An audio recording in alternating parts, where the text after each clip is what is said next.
पहले तो पुण्यात्मा जिसका कांटा निकल जाएगा उसको फिर सारी बात सुहाया करें।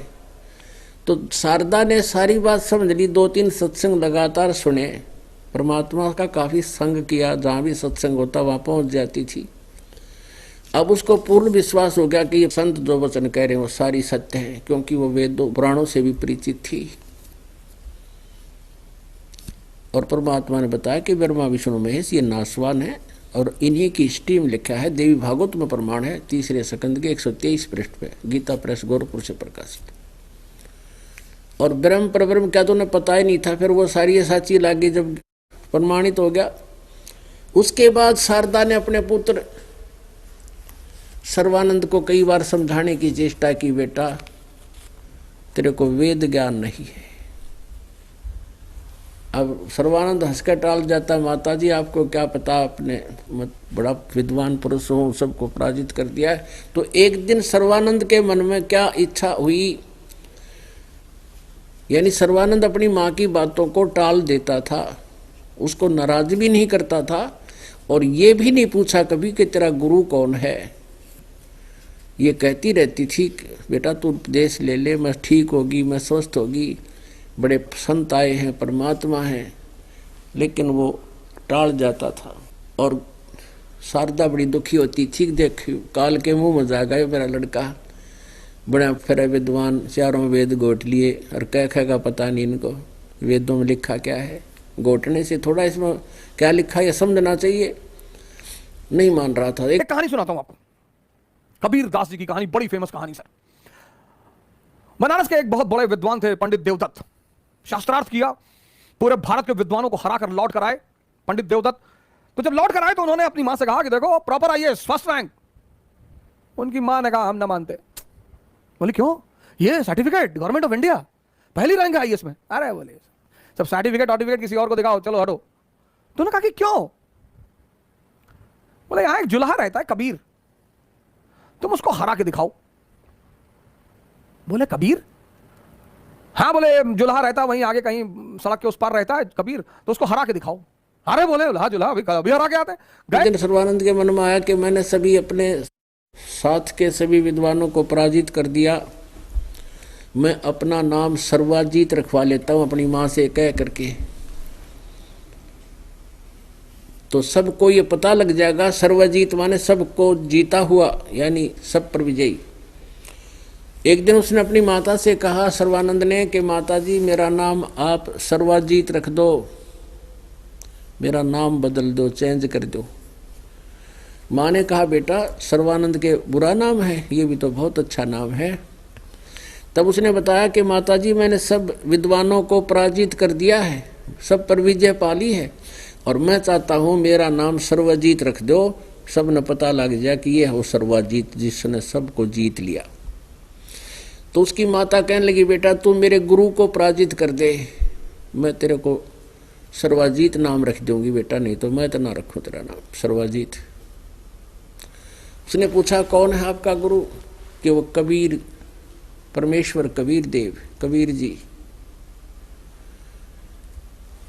के माता जी कौन कबीर, वो धानक दुल्हा, क्योंकि कबीर साहब उनसे भी टकराते रहते थे। अरे माता वो तो अशिक्षित है, वो क्या जाने वेदों और गीता और पुराणों के बारे में, उसको तो अभी गया अभी आया, अभी पराजित कर देता हूँ। अब सर्वानंद जी लेकर बैलों के ऊपर पूरे सब सदग्रंथ रखा करता था, सारे पुराण वेद गीता सब लेकर चल पड़ा। गए कबीर के घर, ज्ञानी को बड़ा ताव होता है। पंडित जी पहुंचे कबीर के घर, लगे दरवाजा नॉक करने। अहंकारी बड़ा उत्तेजना में रहता है कि मैं कौन, गजोधर सिंह। अरे गजोधर सिंह, लगे दरवाजा पीटने। तो उनकी बेटी निकली कमाली, बोली जी बताएं। बोले कबीर कहां है। बोली वो तो बाजार गए चद्दर बेचने के लिए। बोले चद्दर बेचता है, हाँ। बोले बुलाओ उसको। बोले वो शाम को आएंगे। अरे बोले शाम को नहीं, इतना टाइम नहीं मेरा, बुलाओ, बोलो पंडित देवदत्त आए। अरे बोली वो अब कहां जाए बुलाने, वो कहीं बेच रहे होंगे, अब शाम को आएंगे, आप आइएगा शाम। प्रोटोकॉल प्रॉपर आईएएस, बुलाओ अपने बाप को। वो बेटी बेचारी भागते हुई बाजार गई। बोले कोई भौकाली आए हैं और बड़े फैल रहे हैं, बहुत चौड़ा हो रहे हैं। बोले क्या नाम है, बोले कोई बता रहे हैं कि प्रॉपर आईएएस है, फर्स्ट रैंक है आईएएस में, वो पंडित देवदत्त नाम है। कबीर ने कहा अच्छा तो बैठाओ, पानी आनी पिलाओ। बोले बैठ ही नहीं रहे, और पानी पीना तो दूर, आग उगल रहे हैं, वो एकदम मशीन गन बने हुए हैं। कबीर ने कहा अच्छा चल। आगे जुलाहों की कॉलोनी में पहुंचा। वहां एक लड़की जो मृतक जीवित की थी परमात्मा ने, वो अपनी बेटी के रूप में रखी थी, कमाली। वो लड़की 15-16 वर्ष की थी। कुएं पर जल भर रही थी। दोपहर का समय था, जून का महीना, उत्तर प्रदेश। और ब्राह्मण जी जा रहा शिखर दोपहर में। अब वहां परमात्मा ने ऐसी रजा बख्शी, उसका प्यास कसूती ला दी, जबरदस्त प्यास लगा दी सर्वानंद को। और उधर से ब्राह्मण 5 मिनट जल ना मिले तो प्राण पखेर उड़ जा, ऐसी स्थिति थी आगे। सामने लड़की जल निकाल रही थी दानकों के कुएं से। कहने लगा बेटी जल पिलाना, जान निकली जा रही है। उस कमाली ने बाल्टी लाकर उसकी तरफ कर दी। उसने ऐसे करके सर्वानंद ने जल पी लिया। अब जल पी लिया, जब सोचा है तो दानकों का कुआं था, जुलाहों का, कहीं कोई देखता तो नहीं है तुझे। ब्राह्मण शूद्रों के कुएं का पानी पी लिया। अब जुलाहों की कॉलोनी में विद्वान पंडित आ जा, सभी देखने निकल जाते। अपने घरों से बाहर देख रहे थे, ये कैसे आ गए, जैसे गांव में हाथी आ जाया करे, सब देखा करो खड़े होकर। तो ऐसे देख रहे सभी जुलाहों की कॉलोनी वाले, सभी अपने चौपड़ियों से निकल कर। उसने देखा आज तो इज्जत का नाश हो गया। तो कहता है लड़की ये किसका कुआं था, कौन सी जाति का है? तो कमाली ने कहा श्रीमान जी जुलाहों की कॉलोनी में पंडितों का तो हो नहीं सकता। जुलाहों की कॉलोनी में जुलाहों का कुआं होता है। ए लड़की तूने पहले क्यों नहीं बताया मुझे? लड़की ने बोली पेट भर गया, तेरा ही बात आ गई पंडित जी, तेने पहले क्यों ना पूछा? जब जानती तू कैसा पंडित है, तेरी जान निकलने वाली थी तो जान गया कि तेरी तो कोई नहीं बात बनी। कहने लगे लड़की यहाँ कबीर का घर कहाँ है बेटी, तुझे मालूम है? वो जान गई कि ये मेरे पिताजी से, मुँह बोले पिताजी थे परमात्मा कबीर जी। उस लड़की के वचन से जीवित कर रखी थी वह बेटी, वचन की बेटी थी। वो लड़की ने सोचा भी वो खसेगा मेरे पिताजी के साथ जाके। कहने लगी ठीक है आजा पंडित जी, मेरे साथ साथ आजा, मैं आपको कबीर जी का घर बता दूंगी। अब पंडित जी चल पड़े। लड़की जल्दी जल्दी जाके अंदर पहुंच गई और जाके कहा पिताजी ऐसे ऐसे एक ब्राह्मण आ रहा है, आपको पूछ रहा है और बैलों के ऊपर ना सारे शास्त्र रख रहा है, लगता है आपके साथ कोई वाद विवाद करने आया है। परमात्मा बोले बेटी कोई बात नहीं, बुले आओ, अगर अपने घर आता है तो लाओ आदर के साथ। तो कबीर आए तो पंडित जी मिले, उन्होंने पंडित जी को प्रणाम किया कि पंडित जी नमस्कार, शिष्टाचार है। हाँ हाँ हाँ हाँ ठीक है, तुम्हारा नाम कबीर है? बोले जी। हाँ बोले हम तुमसे शास्त्रार्थ करने आए हैं। बोले हमसे? हाँ बोले मैं फर्स्ट रैंक है मेरा आईएएस में, मेरा नाम सो एंड सो है और ये मेरी अपॉइंटमेंट लेटर है। अरे बोले आप इतने महान आदमी और आपको इतना कॉमन सेंस नहीं पैदा हुआ कि हमारे पास शिक्षा का अधिकार ही नहीं है, हम तो नीच जात के आदमी, जुल्हा, हम तो पढ़े ही नहीं। वो लड़की वापस गई मटका उतार के, तो सर्वानंद सामने खड़ा बाहर बैल लिए और कहा कि लड़की क्या कबीर का घर यही है? कहाँ जी, कबीर जी का परमेश्वर का घर यही है, आ जाओ ब्राह्मण अंदर बैठे, भगवान अंदर बैठे। सर्वानंद ने कहा कि लड़की की बात सुन, ले मेरा एक लोटा है, लोटा ले रखा उसने पीतल का, इस लोटे को जल से भर दे। वो लड़की लाई अंदर से लोटा उठा गया अपना बड्डा और उसको ला करके उसमें डालना शुरू किया। कहने लगा और डाल दे और डाल दे, कति फुल करा लिया ऊपर तक, बिल्कुल और फ्लोर न हो गया, इतना भरवा लिया। उसमें और कोई बूंद पानी पड़े तो बाहर निकल जाए, ऐसा कर दिया। और कहा इस लोटे को ले जाकर लड़की कबीर को दे दे, परमेश्वर कबीर जी को दे दे, और उसको कहना इसका जो उत्तर हो वो वापस मुझे भिजवा दे। वह लड़की धीरे धीरे उस लोटे को लेकर गई कि ले पिताजी यूँ कह रहा है इसका उत्तर दे। ब्राह्मण बाहर खड़ा है। परमात्मा कबीर जी ने उसमें एक लंबी सुई थी सी मोटी, वह डाल दी, लोहे की सुई डाल दी और कहा बेटी वापस दे दे। अब सर्वानंद के पास वो लड़की धीरे धीरे लोटा लेकर आई वापस केले ब्राह्मण। सर्वानंद ने पूछा क्या उत्तर दिया? लड़की ने कहा कि कुछ उत्तर नहीं दिया, पिताजी ने इसमें सुई डाल दी है लोहे की, मुझे नहीं मालूम क्या उत्तर दिया। वो अंदर आया, फिर कहने लगा कबीर तूने क्या उत्तर दिया मेरे प्रश्न का? परमात्मा ने कहा स्वामी जी विराजमान हो बैठो। अग्नि नहीं मैं खड़ा रहूंगा, बैठे तब बेइज्जती हो है, अगर अच्छा खड़े रहो।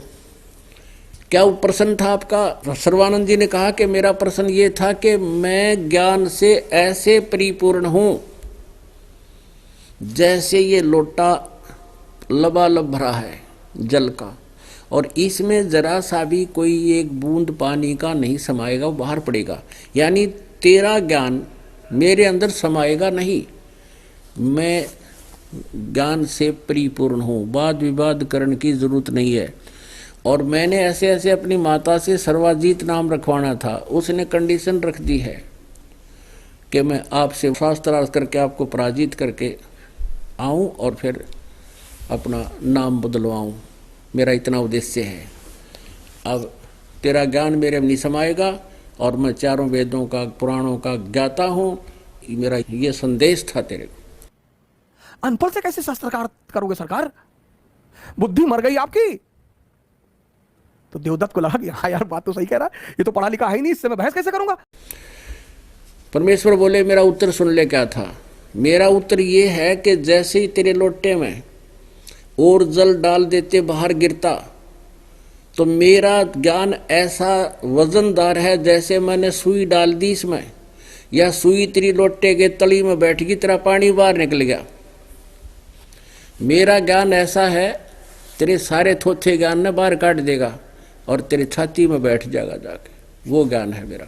और ज्ञान सब ज्ञानड़ी कबीर ज्ञान सो ज्ञाने, जैसे गोला तोब का भाई करता चले मैदान। अब सर्वानंद कहने लगा बोल तेरा क्या प्रश्न है? अब इतने आस पास के जो दुल्हे इकट्ठे हो गए, सारे घर से निकल कर आ गए, भाई आज कबीर के अलावा वार्ता होगी। कबीर साहब के साथ छेड़छाड़ रखा करते इन ब्राह्मणों से, परमात्मा बार बार छेड़ते थे, सबको वार्ताएं होती थी। तो देखने आगे सब खड़े हो गए, चारों तरफ बैठ गए। अब परमेश्वर ने कहा कि मैं प्रश्न करता हूं, उत्तर दे महात्मा जी विद्वान पुरुष, कि कौन ब्रह्मा का पिता है, कौन विष्णु की माँ और कौन शंकर का दादा है, हमको दे बता। अब सर्वानंद कहता है ये तो अजर व अमर है, इनके कोई माता पिता नहीं है, सर्वेश्वर है, महेश्वर है, अजन्मा है, ये सर्वशक्तिमान है। देखो रे लोगों इसकी अकल मारी गई है, ये ब्रह्मा विष्णु महेश के माता पिता बता रहा है।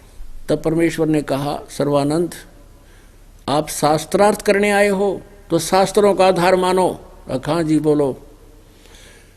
कि देवी पुराण निकालो और तीसरा सकंद निकालो, शिव पुराण निकालो, रुद्र संहिता निकालो और देखो उसमें क्या लिखा है। ये नासवान है, इनकी जन्म मृत्यु होती है, दुर्गा इनकी माता है, ज्योत स्वरूपी निरंजन ये काल इनका पिता है। और उसने निकाली, पढ़ा, पढ़ कर देख लिया, बात है तो यूं का तू, लेकिन बेइज्जती वहां रहता और कोई पढ़ नहीं सकता। पढ़ ब्राह्मण सकते हो संस्कृत ने, वो सब पता था उसको, कोई पढ़ नहीं सकता। यहाँ पर कहने लगा झूठ बोलता है, झूठ बोलता है, ऐसा कहीं नहीं लिखा है। और फिर और संस्कृत शुरू कर दी, कोई गोड रखे थे, कोई उपनिषद संस्कृत में बोलता रहा, डटा नहीं डटा। तो उसमें सारे अनपढ़ दुल्हे बैठे बोले वाले, और वो संस्कृत बोला, और सभी दुल्हाओं ने ताली पीट दी, वाह सर्वानंद जीत गया, जीत गया, जीत गया। तो देवदत्त ने कहा तो तुम हारी मानते हो? बोले सरकार हम तो पहले से हारे हैं। देवदत्त लौट के आया, बोला यार किसके यहाँ भेज दी थी मरा हुआ आदमी? जाके बताया हम गजोधर सिंह, लगा कांपने ऐसे ऐसे करके, और पैर पकड़ लिया, रोने लगा, कहा भैया माफ कर दो। जो संस्कृत बोल रहा है वो जीत गया। अब ऐसे हार जीत होती थी विद्वानों की, अविद्वानों की प्रशंसा से। अब उन जुलाहों ने पता नहीं वो संस्कृत में बोल रहे के है, और उसकी प्रशंसा कर दी, तो कबीर साहब बोले भाई ठीक है, मैं हार गया, तू जीत गया, बताओ और क्या चाहता है। सर्वानंद बोला ऐसे नहीं, लिख के दे दे। अब सर्वानंद ने तो ऐसा काम कर दिया जैसे एक किसान का लड़का पढ़ा करता था 6ठी 7वीं में। उसमें हमारे पुराने समय में इंग्लिश जो है 6ठी कक्षा से लगती थी, अंग्रेजी 6ठी कक्षा से पढ़ने लगते थे बच्चे। तो एक दिन रविवार के दिन वो अपने पिता के साथ खेतों में बैलगाड़ी में बैठा जा रहा था। आगे से एक अंग्रेज अधिकारी आ गया, कार ले रखी थी उसने, कोई रास्ता भूल गया था, उसने हाथ रोक दिया, किसान ने बैलगाड़ी रोक दी। उसने अंग्रेजी में पूछा भी मैंने उस गांव को जाना है, क्या मैं ठीक जा रहा हूं? तो किसान ने कहा कि बेटा, अपने पुत्र से कि बेटा ये अपनी टोर दिखावा इंग्लिश बोल के, अंग्रेजी तो भी तो जानता है ना, सुना दे बोल के कि हमें भी आती है अंग्रेजी। उस लड़के ने सिक लीव सुना दी, छुट्टी के लिए प्रार्थना पत्र। अब वो अंग्रेज तो पूछ रहा था गांव का रास्ता, और वो किसान का लड़का सुना रहा है sick leave to the headmaster, I beg to say that I can not come to school, please grant me 1 day leave, yours faithfully. अब उस अंग्रेज ने माथे माथ मारा कि पूछता रहा हूँ रास्ता, वे ऑफ विलेज, और सुना रहा सिक लीव, माथे मारा, मूर्खत बाला पड़ गया, वो चल पड़ा। किसान ने अपने बेटे की कमर थपथपाई, वाह बेटा वाह, तने अंग्रेज हरा दिया इंग्लिश बोल के। लड़का कहता है पिताजी अभी तो मुझे माई बेस्ट फ्रेंड और याद था, यू कार छोड़ के भाग जाता, वो सुन लेता था। तो ऐसा था वो सर्वानंद। परमात्मा प्रश्न कर रहे हैं ब्रह्मा विष्णु महेश के माता पिता बता, और वो सुना रहा है सिक लीव, और उसी को शाबाशी मिल गई, वाह वाह वाह सर्वानंद जीत गया, वाह सर्वानंद जीत। अब परमात्मा के पास तो सारे हथियार थे। अब पंडित जी कहने लगा मैं जीत गया, तू हार गया। परमात्मा बोले हाँ भाई मैं हार गया, तू जीत गया। अब बता क्या चाहता है कि लिख के दे दे, मेरी माँ वैसे नहीं मानेगी। परमेश्वर ने कहा भी मैं तो अक्षर ज्ञान है नहीं, मैं अनपढ़ हूँ, तू लिख ले, अंगूठा ला दूंगा। सर्वानंद ने लिख लिया। सर्वानंद शास्त्रार्थ में जीत गया, कबीर साहब पराजित हुआ, और नीचे अंगूठा लगा लिया कबीर साहब का, चल पड़ा। आके अपनी माँ से कहने लगा ले माता, उसने जाते हाथ मान ली मेरे सामने, ये लिख के दे दिया। माता ने कहा बेटा पढ़ के सुना क्या लिखा है इसमें। उसमें क्या लिखा पाया कि शास्त्रार्थ में सर्वानंद हार गया, कबीर साहब विजयी हुए।